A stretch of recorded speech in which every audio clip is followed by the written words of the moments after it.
Yo, what it do, guys? It is your boy, Leon Mookie here, and I'm back. Back with you with the first chapter of the Deku Prince, my MHA / Code Geass fanfic story for the channel. And like I said in the last first part, being the prologue chapter, this is basically the story on how Izuku, who's basically a member of the Britannian Imperial family, and how he plans on liberating Japan, as he basically has that of a ragtag group of individuals who fight for him in both nightmare combat, infiltration, politics, and many, many more. This is a story on how a useless boy in that of the Imperial family became a hero. So, with all that said, let's get into this, shall we, guys? Chapter 1, The Prince Who Wants to Be a Hero. Also, if you guys hear that of clanging in the background, that's mainly due to the rain. Currently, my roof is not at best condition, so I gotta wait until my landlord fixes it. So, apologies. Back to the video. About that of 15 years ago, the Royal Imperial family began to grow even more as Charles Z. Britannia, the 99th Emperor of Britannia, considered to be one of the strongest and one of the most stern emperors within Britannia's history of emperors, ended up taking that of a surprising, concubine alongside that of one he already met years ago who would also become another one of his consorts. This newest consort would end up being a foreign woman from a foreign nation, considered to be, imperial royalty from that of this nation as well, only in name but not in title. This woman is known as Inko Shishigami, a member of that of the 6 houses of Kyoto from Japan. Originally, she was destined to marry into that of the Midoriya household, but during that of talks and also partnership between that of Britannia and Japan, the Empire saw that of the young woman, and at first he didn't care anything about her. However, it's said that he was blinded by that of her kindness and decided to take her in as one of his many wife consorts. To some, it was out of the blue and completely nowhere. However, some even believe that it was due to having more of a negotiation over Japan, that Japan would be closer to that of the nobility of Britannia and would have more of a foothold within the nation together working together. However, it would be little to the truth when somebody would actually know the real truth, that being Inko herself, when Charles Z. Britannia explained himself that she reminded him of his late mother, a kind, caring, and sweet woman. At that moment, all he was being was sentimental, nostalgic in a way. To him, marrying Inko was a symbol of his weakness, but a weakness he would accept wholeheartedly and wouldn't care afterwards. After that, many years later, currently now, Inko would soon now take the name of Inko Mi Britannia as that of her imperial family name, and soon would bring in that of her and Charles' first child, or only child, Izuku Mi Britannia, who was basically the spitting image of that of his mother. The only thing that he inherited from that of his father is that of his purple-colored eyes. Since then, Izuku has always been looked after and cared for by that of his mother. She didn't really care too much about having that of caretakers. True that she had that of several noble families cozying up to her, but she always preferred doing things herself, not having anybody by her side.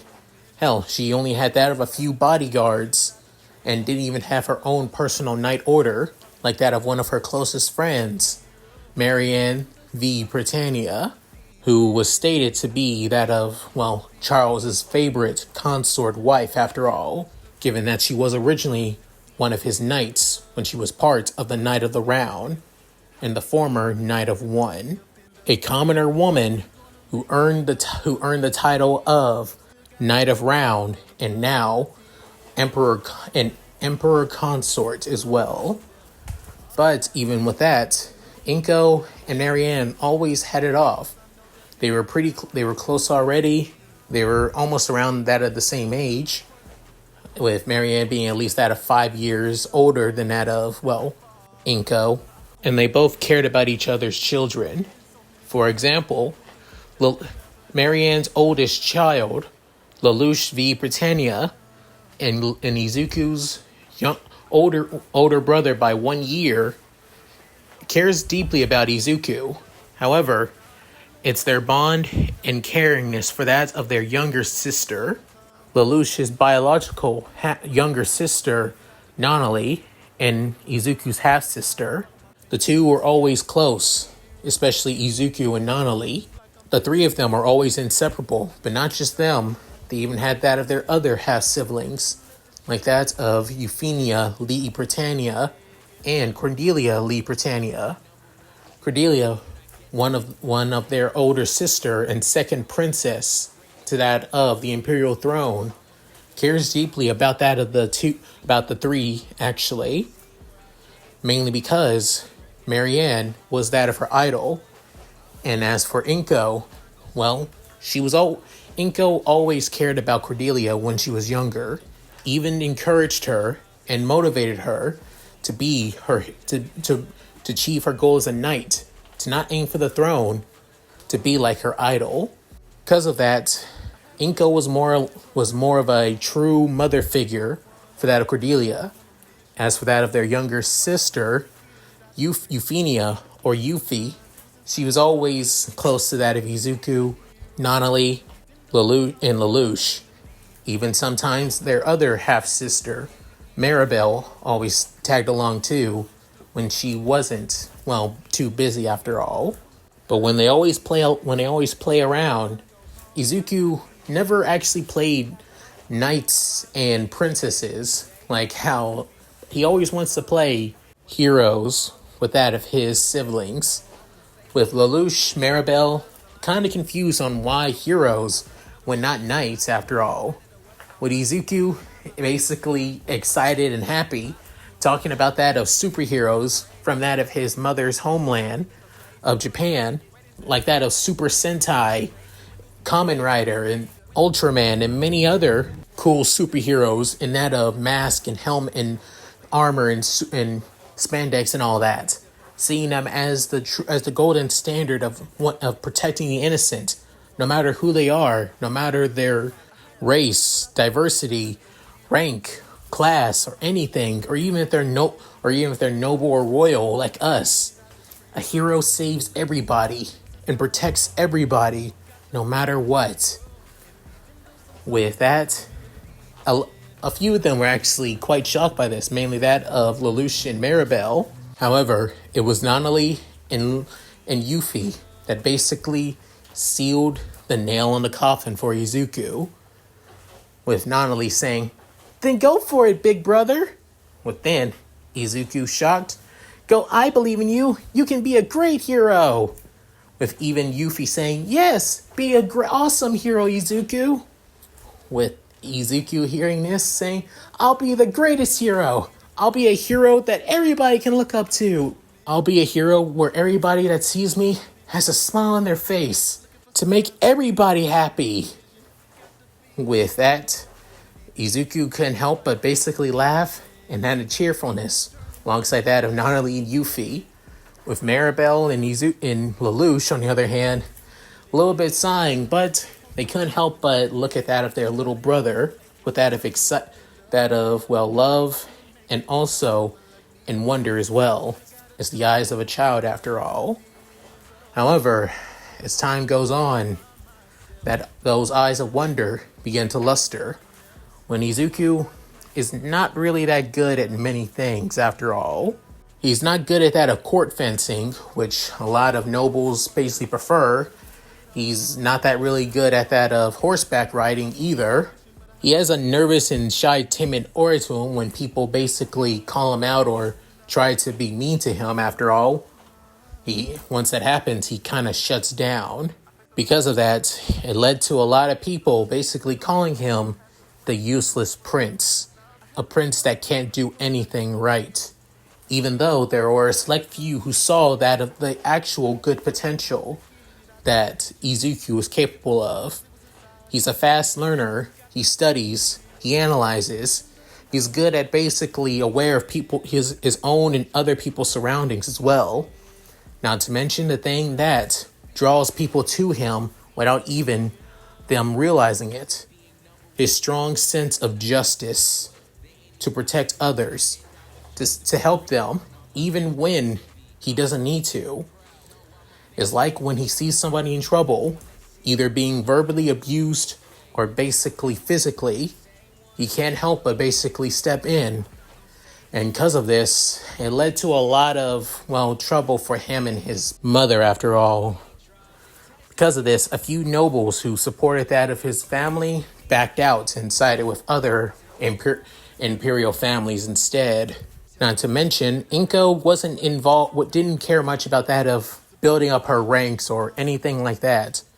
If anything, she used that of her status and as that of a consort of an imperial family to build that of multiple orphanages across that of Britannia, even across that of the areas as well, to support that of children no matter what. On the surface, people see this as useless and pathetic. However, over time, as these children basically have a home, a place to stay, a place to look after, the older they get, the more loyal many of them become to not Britannia, but towards that of a kind, green-haired woman. But separating from Izuku and Inko, tragedy began to strike with that of the imperial family, as during one night at that of Aries Villa, where Izuku is basically staying with that of the V Britannia family, on that day, that's where everything changed, and that's of a bright scream and yell. Izuku saw his aunt, that of another mother figure among that of his family, Marianne V Britannia, lie dead, protecting that of his younger sister, Nonali, with that of a few of her guards. However, none of her personal knights are even around to protect her, like that of Cordelia and a few others too, like her own personal knight, Guilford, leaving Lelouch completely in shock alongside Nonali. Getting Nonali without warning, Inko, when she heard the call from that of Izuku, basically called that of a hospital and ambulance for that of Nonali. Unfortunately, it led to that of her being paralyzed from her legs. And not only that, due to the trauma of seeing her mother basically dead, it led to her basically being completely and utterly blind, trauma blind at that, where basically she can't even open her eyes at all to see. She can't see anything at all, no matter what. Leaving that of Izuku and Lelouch by that of out of the waiting room to see about that of Nonali's surgery, with Inko basically calling, saying, "Yes, of course, understand. I absolutely understand." With then hanging up on her phone. Before then, she couldn't help but basically begin to tear up and cry herself.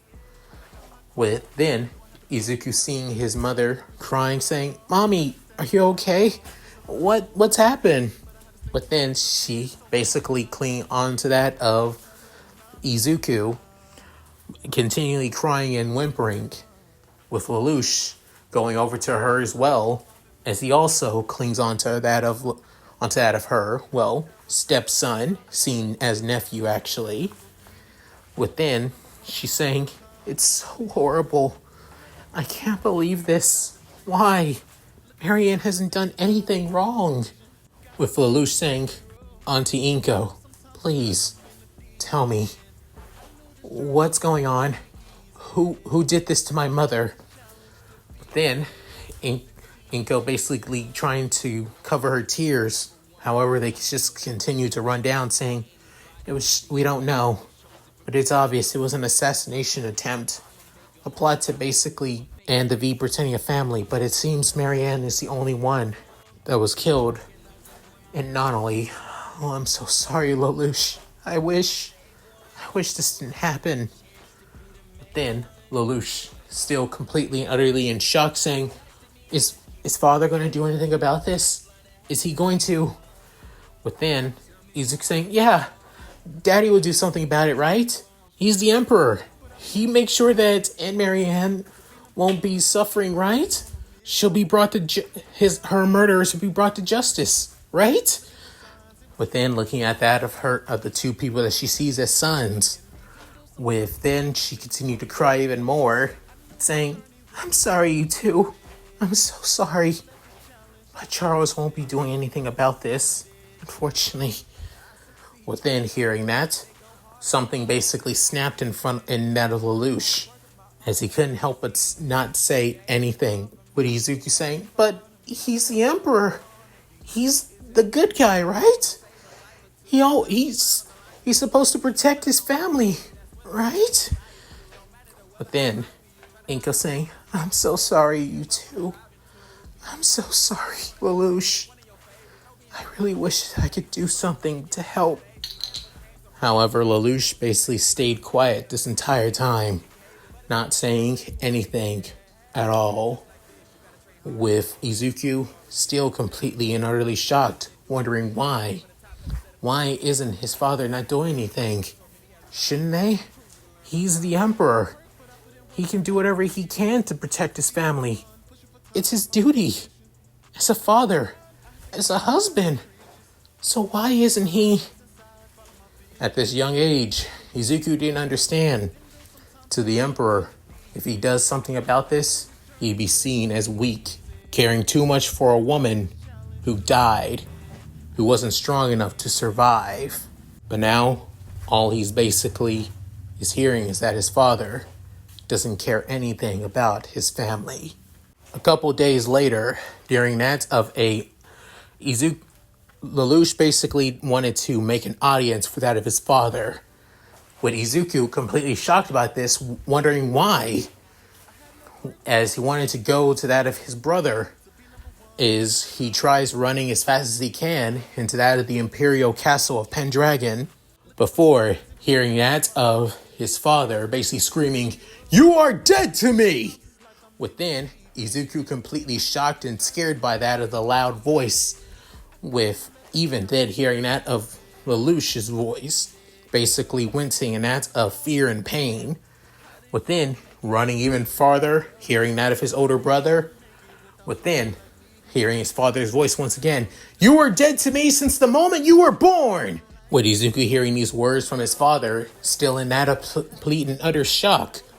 Then, he continues saying, "From this day forth, you and Nonali will be exiled from the Imperial family and used as that of negotiating hostages for Japan." Within hearing that, Izuku is even more shocked, saying, "Wait, what? But why? That doesn't make any..." Within, that's when Charles clarifies, saying, originally, Inko was going to negotiate on behalf of Britannia, alongside Inko, but however, using you two as political pawns for the negotiation of Securidite would be more useful. It would make sure that Japan doesn't do anything that will cause problems for us. Then, soon, Izuku completely and utterly shocked, saying, he's just using him like this? But why? This isn't right. No way. As Izuku wanted to basically step in, as that's exactly what he's about to do, before then, somebody grabs him by his hands, as it being his older brother, Sneasel La Britannia, a blonde-haired young man with that of a quite handsome figure and everything, even being quite tall for somebody who is technically 15 years old. But then saying, Big Brother Sneasel, what are you... Saying, do not get involved, Izuku. Does not concern you any longer. Saying, but Lelouch, Natalie, it does not concern you anymore. Focus on yourself and your mother. You should be thankful for this. It means that you and your mother is now safe. No longer used as political pawns for that of Britannia and Japan's gain any longer. Within, saying, but what about Natalie and Lelouch? We can't just abandon them, they're family. Within, letting go of his younger brother, looking him into his eyes. As even though Sneasel has that of a look of kind and caring look, saying, do not worry, they'll be fine. As long as negotiations go well, knowing father, he'll welcome them back with that of open arms. That I am truly sure of. Leaving that as the young 15-year-old young man tries to give off that of a look of comfort and caring. However, to Izuku, he knew, just by the look of Sneasel, even before he realizes it, when even at the age of 9 years old, he knew Sneasel didn't give a damn. He didn't care at all. When he looked at Izuku, he didn't want to lose an important pawn piece. That's all. Ever since Izuku was learned that he has great talent in analyzation, mathematics, study, and theory, Sneasel wanted to basically groom and nurture Izuku's talent. Because of this, he was always close to that of Izuku, always protecting him as well. Surprisingly, coming from the second prince. But however, it was all in that of his goal to basically see his younger brother as possibly a successor or a tool for him to achieve his goals and his own goals for Britannia. A few days before Lelouch and Nonali were about to leave, with a few members of the Imperial family trying to see them off, with Yuffie worried about that of her siblings, wanting to go after them. However, Cornelia stopped them before. However, she couldn't stop one of her siblings, as Maribel couldn't keep good hands on that of Izuku, with her saying, Izuku, wait! Before him, basically clinging on to that of Lelouch and Nonali, saying, please don't go! I don't want you to go! Please stay! With tears in his eyes, wailing for his two siblings, with even Nonali wanting to crying too, not wanting to leave that of her big brother as well, not wanting to leave that of her family, her home, even after losing that of their mother. She didn't want to lose that of her favorite big brother alongside her other, and she's only having that of her other big brother by her side.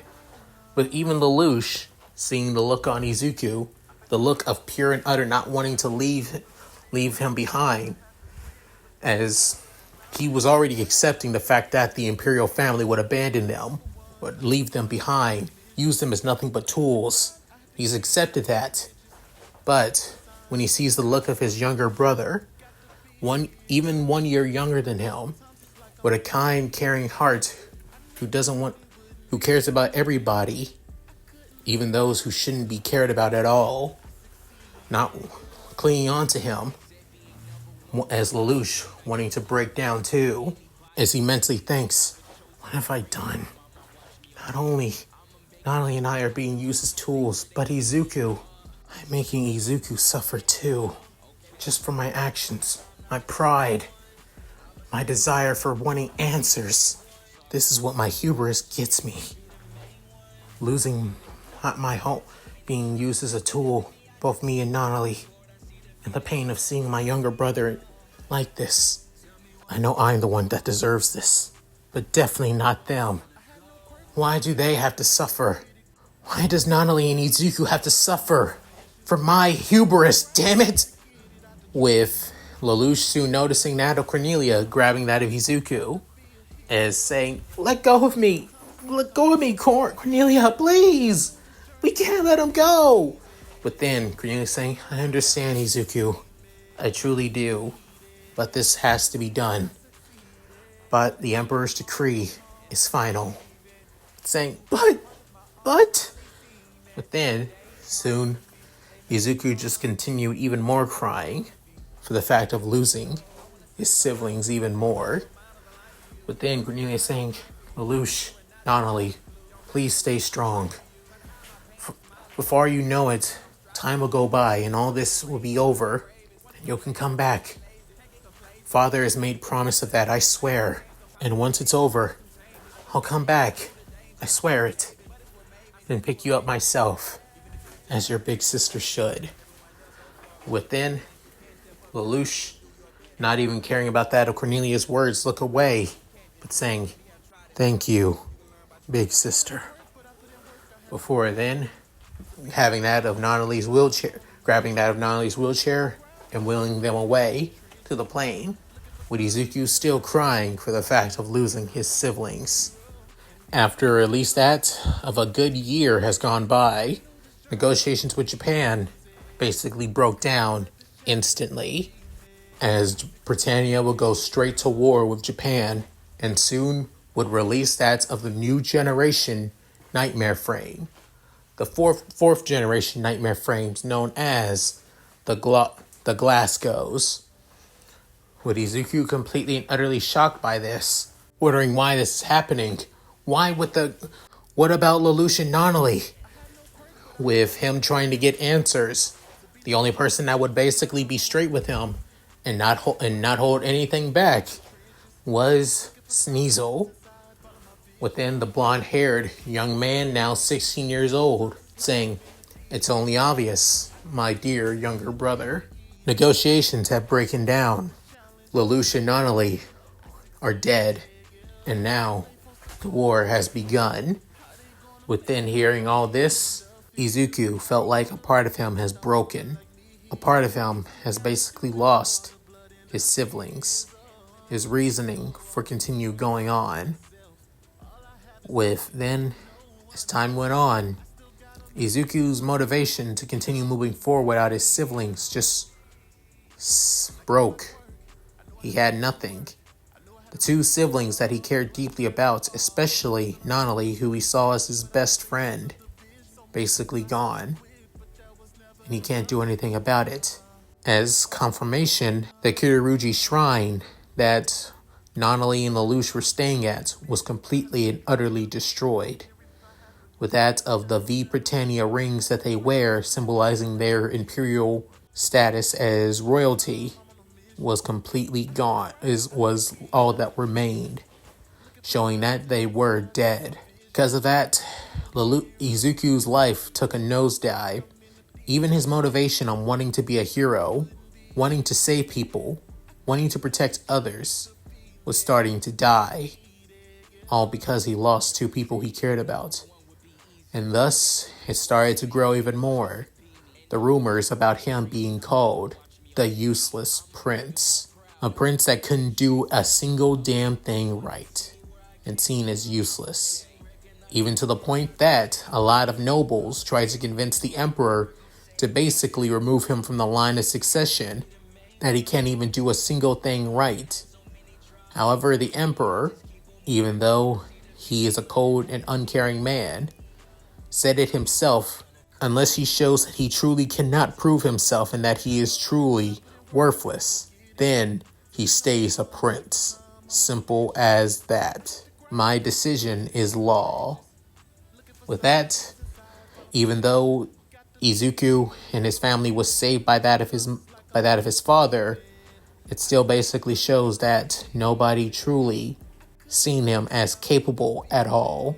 And at his lowest point, and at the point of feeling so dejected by everybody, losing his two closest family members, and feeling the world basically close to crushing him, he was reaching his limit as the 12-year-old boy heads back to a place that he all knows all too well, now abandoned, and is starting to see that of overgrowth across that of the mansion-like home, being Aries Villa, the home of the V Britannia family. Going in, seeing that of the good memories, the times he had with that of his siblings, with that of Nonali, Lelouch, Euphemia, Maribel, even that of Cordelia and her knight, Gilbert, alongside that of another knight who was a huge fan of, well, his Aunt Marianne, that being a young man by the name of Jeremiah Gottwald. Even a few of his other siblings that came around too to enjoy their company or try to make fun of Lelouch, Nanali, or Izuku. But even so, even with moments like that, they were still somewhat good. But now, everything has changed. Everything feels pointless and dark. Before reaching the outside of Aries Villa's gazebo, seeing that of the many of the plants and flowers wilting away, and that of the marble benches and shelter basically becoming in more disarray, he couldn't help but look back at all of the good times and memories, remembering each and every time playing around here with that of his siblings, especially the moment where that of Yuffie and Nanali believed in him and wanting to be a hero. But then saying, hero, huh? Like I would ever be a hero. I'm no hero. I'm useless. I'm pathetic. But then, looking back, remembering everything, as he's just a kid with no power, a kid with no strength, a kid that with no talent whatsoever, a kid that is useless, the useless prince, what he is. If only he had power, if only he had strength, if only somebody that actually truly believed in him, that he could be a hero. None of this would have been happening at all. But then soon, clenching down to the ground, grabbing the grass and to the dirt, with all of his might and tears beginning to fall. Before then, he lets out that of a large yell to the heavens, with then soon saying, even if I'm considered useless, even if I'm considered weak, I swear, I will change. I will change this country. I will change everything. Even if people don't believe in me, I'll do whatever it takes to change Britannia. For not only Lelouch, that's what I swear. I swear, damn it. And with those large words of declaration towards the heavens themselves, within soon, a voice spoke up saying, great words to live by, strong words to live by. Even at the brink of despair and pain, you still find the way to continue to stand up after all. Truly, you are something else. Within, hearing an unfamiliar voice, within, looking back, looking around, before then, noticing that of a large, tall figure, with that, wearing that of a brown cloak over him. Within, saying, who are you? You're not supposed to be here. This place is off limits. Within, that of the man, as by the tone of his voice, saying, same goes for you. But I guess when being a prince, you're free to do whatever you please and go wherever you say. Surprised that you don't have any guards. Within, Izuku looking to the side, saying, who would want to be my guards? My knights. I mean, I'm useless after all. Within, saying, are you truly useless? Or have you not just found that of what you're capable of? Within, looking back, saying, Britannians are simple-minded. They only follow what they believe in and what they want. What they see as normal and what they see as capable. They never really bother basically branching out, seeing other capable things and abilities, other cultures out there. They're too blind to that of their own ideals. Ideals forced on them by a warped perception of how the world is, or how they want the world to be. But then hearing that, saying, wait, what are you talking about? Do you not believe in Britannia? Saying, how can I? This country is too damn gone after all, especially given those who rule it. within saying, "Hey, don't talk about my father like that. He may not be the ideal man I wish to be, but he's still..." Cutting off Izuku, the man saying, "Still your father. I get it. You're loyal to your family, even to those who don't even deserve your loyalty. But what about those who do deserve your loyalty? Those who suffer, and those who have the chance of suffering themselves, and those who recently suffered as well." Within saying, "Recently suffered? What are you?" Before remembering back then, back when Maribel and her mother, alongside that of around his younger sister, Carlene, basically went off on a diplomatic mission towards that of the EU. But all that changed. That changed when her family was nearly assassinated. Her mother killed and her little sister killed as well, alongside that of her mother's lover, who she saw as that of a second father figure, leaving her all alone and nearly at death's door too. Then realizing my family's suffering a lot and I can't do anything about it. I want to. I need to. Father isn't doing anything to protect us. Many people want us dead. Who's next? Me and my mother?" Within, basically clenching his fists, saying, I don't want to see people I care about die anymore. What do I need to do?" But then, seeing close at the man so tall that Izuku only goes to that of his waist, with Izuku completely shocked by this. Before then saying, "I could do something for you. I could give you something that you've been wanting. Something that will aid you. Something that you could use to change fate. But I need you to do something for me as well. Something that I feel like you are the only one that can do this." But then Izuku saying, "What do you mean? I'm the only one." But then saying, as the man removes his hood, showing that of an emaciated man that almost looks like that of a living skeleton, with his sunken, blackened eyes, but seeing that of his blue-colored irises, with that of long, blonde, shaggy hair, within, leaving Izuku completely and utterly shocked by this, as the man speaks to the prince once more, saying, "My name has been lost to time, and I refuse to use the name given to those who are like me as well. I refuse to use it. So instead, I use this name instead. You can call me All Might." Within, Izuku shocked by saying, "All Might?" It's a code name actually. A name I hoped that would spread that of peace to the world by my strength and my strength alone. And I was capable of doing that, especially by that of my closest friend's side. But their pain, their misery, their loneliness, their grief consumed them more than that of my own strength, the strength that they believed in me to have. They give in to that of their own darkness is too much, to the point that I feel like they're too far gone, and I can't save them anymore. But you can." Within, saying, what do you mean?" "I have been cultivating a power that will basically be able to change everything. The power that will change fate itself.